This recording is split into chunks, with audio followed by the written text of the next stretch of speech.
past year or so, I've been working on a 10-step guide for living your greenest life possible.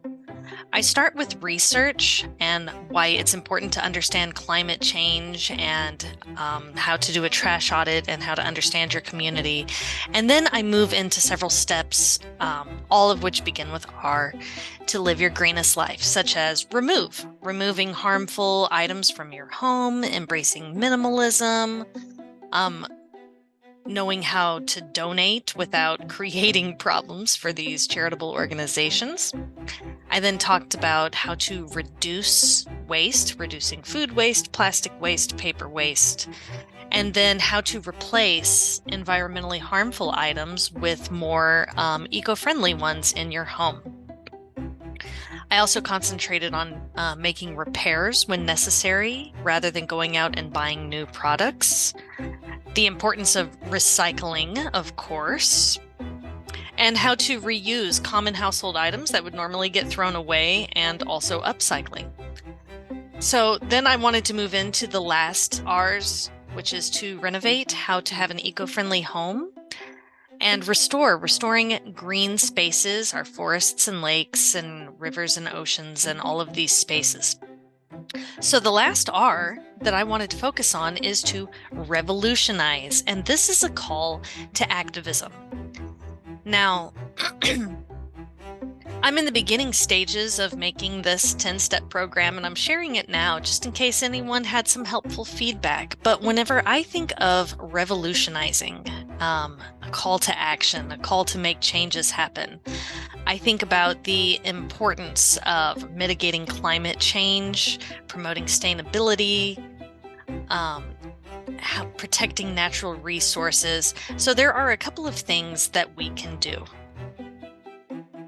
So I believe in starting at the ground up. So joining local communities, just think small. Start with the smallest. Just raising awareness, working in your neighborhood, joining local groups in your neighborhood, advocating for policy change, organizing cleanup events, planting trees in gardens. Like, these are the small things that we can do as individuals that can have a big impact and make a big difference. And from there, we can start thinking more about local government. So getting involved in environmental groups, attending local government meetings, engaging with local officials, building community support, collaborating with local businesses. So it's easier to start from the ground and work your way up from small communities to local government, and then move on to state government. Because I think what happens is a lot of people try to start from the top and work their way down, and they get overwhelmed with all of these initiatives. But so much change happens from the ground up. So when it comes to the state government, what we can do is advocate for environmentalism, research the state environmental issues, contact representatives, and voting is just so incredibly important. Vote for people who support climate change initiatives and eco-friendly initiatives.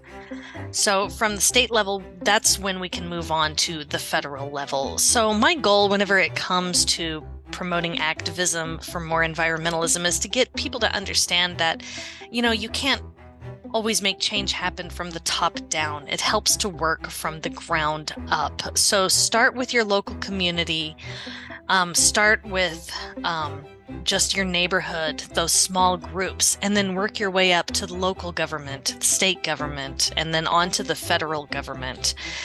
Think about what you can do as an individual, because that is what has the biggest impact and makes the biggest difference.